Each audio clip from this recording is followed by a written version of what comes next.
ஆமே. இவளுக்குள்ள தாழ்வு மனப்பான்மை உண்டு. அது மட்டும் இல்ல, குடும்ப பிரச்சனை, ஃபேமிலி பிரஷர் இவளுக்கு உண்டு. அவ சொல்றா, என்ன எல்லாம் என் சகோதரர்கள் என் தாயின் பிள்ளைகள். அது ஆமா 1வது அதிகாரம் அதனுடைய 6வது வசனத்துல, ஆமேன், என் தாயின் பிள்ளைகள் என் மேல் கோபமா இருந்து என்னை திராட்சை தோட்டங்களுக்கு காவல்கார். அப்ப ஃபேமிலி பிரஷர் இருக்கு அவளுக்கு, குடும்ப பிரச்சனை இருக்கு, சொந்த சகோதரர்கள்ட்ட இருந்து அவளுக்கு பிரச்சனை இருக்கு. அது மட்டும் இல்ல, இவளை எருசலேம் குமாரத்திகள் புரிந்து கொள்ளவில்லை, மிஸ் அண்டர்ஸ்டாண்ட் பண்றாங்க. கூட இருக்கிறவங்க சரியா புரியல. என்ன ஓ நேசர் அப்படி என்ன விசேஷம் அப்படின்னு கேட்கிறாங்க. இவ அப்படி ஃபீல் பண்ணி கேட்கிறான், என் நேசர்களை கண்டீர்களா, அப்படி என்ன விசேஷம் இருக்கு, என்ன விசேஷம் இருக்கு, வந்துட்டா பெருசா சொல்றதுக்கு. யாராலும் புரிந்து இப்படிப்பட்டவ. அப்போ பலவிதமான பிரச்சனை நடுவில் இருக்கிறா.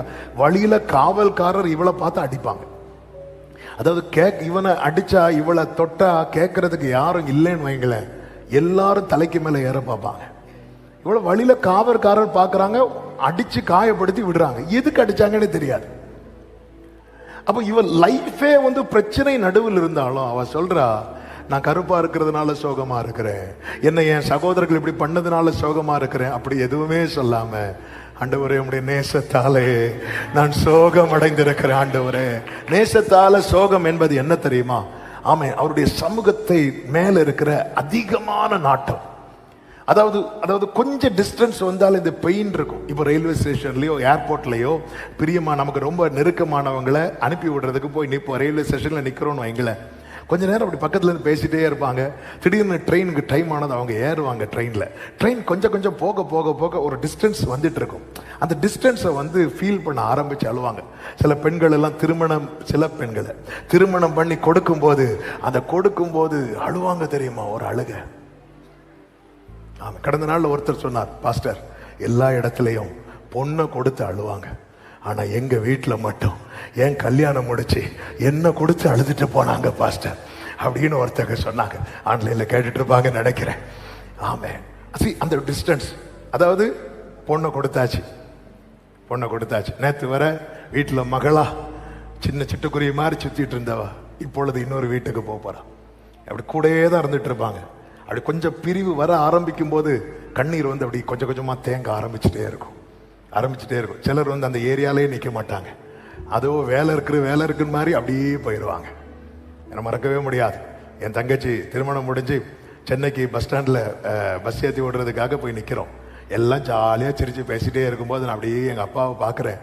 எங்க அப்பா சிரிச்சுட்டே இருக்கிறாங்க. அவங்க கண்ணில் அப்படியே கண்ணீர் அப்படியே தேங்கி தேங்கி நிக்குது. ஆமேன். இதுதான் அந்த ஏக்கம். ஆண்டவரே, எல்லாம் ரைட்டுப்பா, ஆனால் ஏதோ ஒரு டிஸ்டன்ஸ் நான் ஃபீல் பண்றேன். ஆண்டவரே, எனக்கு சோகமா இருக்குப்பா, எனக்கு பத்த மாட்டேங்குதுப்பா. பத்தலையா உனக்கு? என் பாதத்தில் உட்கார வச்சு உனக்கு வசனம் கொடுத்தேனே, பத்தலையா? இல்லப்பா. என் விருந்து சாலைக்கெல்லாம் உனக்கு கொண்டு வந்தேனே, பத்த மாட்டேங்குதப்பா. எனக்கு நீ சொல்லுங்க, யாராவது பார்த்து அவர்கிட்ட சொல்லுங்க, நான் நேசத்தால் சோகமா இருக்கிறேன். ஆமே, இப்படி தாகம் உள்ள தாவீது சொல்லுகிறார், மானானது நீரோடைய வாஞ்சித்து கதறுவது போல என் ஆத்துமா உம்மேல் தாகமாய். உம்மேல் எப்பொழுது நான் உம்முடைய சந்நிதியிலே வந்து நிற்பேன். நேசத்தால் சோகம். 3வது கர்த்தர் என்ன எதிர்பார்க்கிறார் தெரியுமா?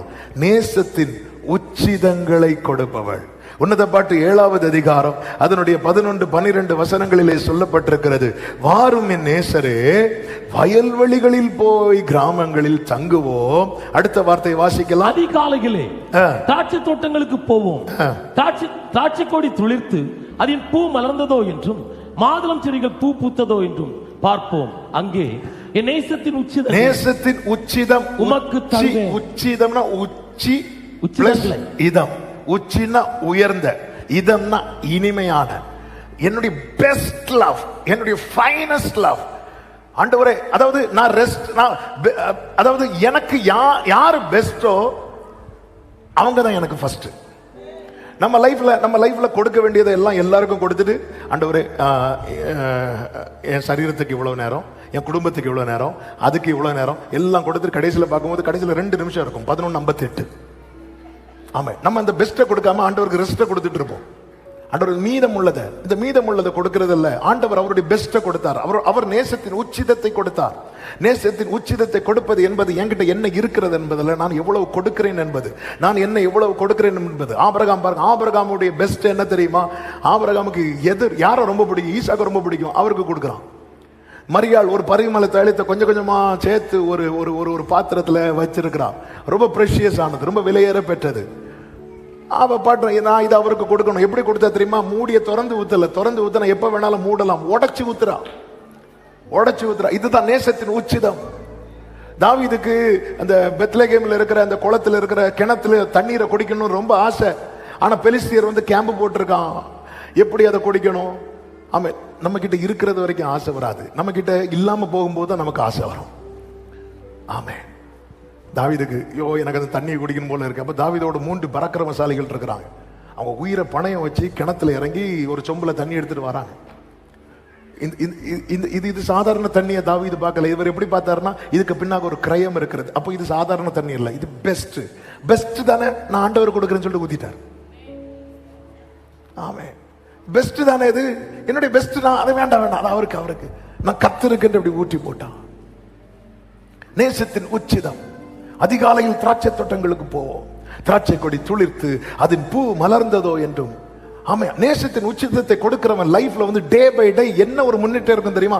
கனி இருக்குதா, கனி இருக்குதா, கனி இருக்குதா. ஆண்டவரே, நேற்று இப்படி எல்லாம் சொன்னீங்களேப்பா, எனக்கு இந்த இப்படி விதைச்சிங்களே, இப்படி தண்ணி ஊத்துனீங்களே, இன்னைக்கு பாப்போமா ஆண்டவரே, ஏதாவது கொஞ்சமாவது முளைச்சிருக்குதா, கொஞ்சமாவது மாற்றம் இருக்குதா? 10 வருஷமா பேசிட்டு இருக்கிறீங்களா ஆண்டவரே, அட்லீஸ்ட் ஒரு பூவாவது பூத்து இருக்குதா ஆண்டவரே? வாங்க ஆண்டவரே, சேர்ந்து பார்க்கலாம் ஆண்டவரே.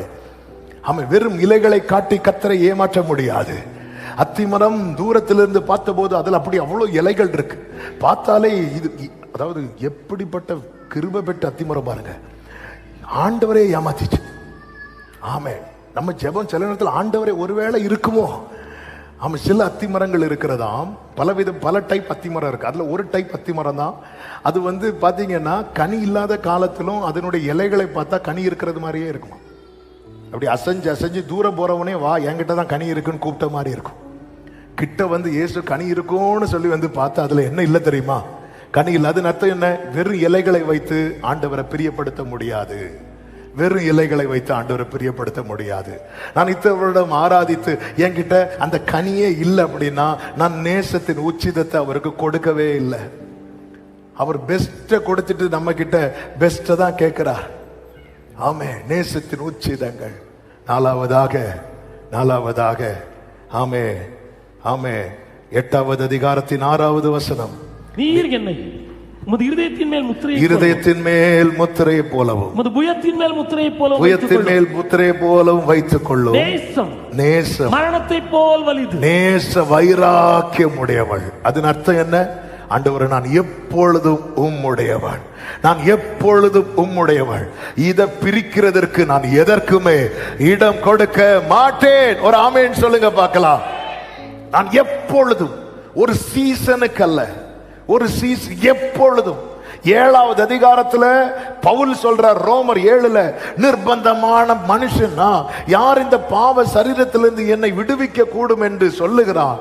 அவன் கிறிஸ்துவின் அன்பண்டை வந்த பிறகு இப்ப 8வது அதிகாரத்துல அடுத்த சேலஞ்ச் பண்றான். என்ன தெரியுமா? கிறிஸ்துவின் அன்பை விட்டு என்னை பிரிப்பவன் யார்? இதான் நேச வைராக்கியம். நேத்து வர பாவத்தை விட்டு பிரிய முடியாம இருந்தேன், இன்னைக்கு கிருபையினால மீட்கப்பட்டுட்டேன். இப்ப நான் சேலஞ்ச் பண்றேன், கிறிஸ்துவின் அன்பை விட்டு என்னை. இதான் நேச வைராக்கியம். இந்த நேச மரணத்தை விட வலியது. இந்த நேச வைராக்கியம் திரளான தண்ணீர்கள் வந்து இதை என்ன செய்யாது தெரியுமா? அவித்து போடாது. சபை இப்படி இருந்தால் மட்டும்தான் கடைசி வரை நிற்க முடியும். அதாவது ஒரு சீசனுக்காக ஒரு காரியம் நல்லதா நடந்துட்டா உடனே போய் ஆண்டவரே நீங்க தான்ப்பா சூப்பர்ப்பா, ஆமே, அதுல 10th நல்ல மார்க் கிடைச்சதும் ஆண்டவரை கொண்டாடி ஆண்டவர் போதும் விடுவார். 12th கொஞ்சம் மார்க் குறைஞ்சதும் என் தேவனை ஏன் என்னை, ஆமே, முடிஞ்சு. ஆண்டவரே சொல்றா, உம்முடைய இருதயத்தின் மேல் முத்திரையை போலவும் உம்முடைய புயத்தின் மேல் முத்திரையை போலவும். ஆமா, முத்திரை என்பது எதின் அடையாளம் தெரியுமா? ஓனர்ஷிப். அந்த காலத்துல ராஜாக்கள்லாம் சீல் பண்ணிட்டாங்கன்னு முடிஞ்சு, அது அவங்களுக்குரியது. அவர் சொல்ற, என்ன நீங்க உங்க ஹார்ட்ல வச்சுக்கோங்க, உங்க ஷோல்டர்ல வச்சுக்கோங்க. என்ன வேற எங்கேயும் வைக்காதீங்க. என்னுடைய ஆண்டவரே நான் உம்முடையவள் ஆண்டவரே. இதை நீங்க சீல் பண்ணிருங்கப்பா, இதை சீல் பண்ணிருங்கப்பா, இதுக்கு முத்திரை போட்டுருங்கப்பா ஆண்டவரே. இதை திரளான உலகமே எதிர்த்து வந்தாலும் இதுல கை வைக்க முடியாத அளவுக்கு ஒரு முத்திரையை போடுவீராக, ஒரு முத்திரையை போடுவீராக. ஆமென் சொல்லுங்க பார்க்கலாம். ஒரு முத்திரையை போடுவீராக. உலகமே வந்தாலும் பிரிக்க கூடாது. இருதயத்தின் மேல், இருதயம் என்பது அந்தரங்கத்தை காண்பிக்கிறது, புயம் என்பது வெளியரங்கத்தை காண்பிக்கிறது. ஆண்டவர் அந்தரங்கத்திலே எனக்கு நீங்க தான், வெளியரங்கத்திலே எனக்கு நீங்க தான்.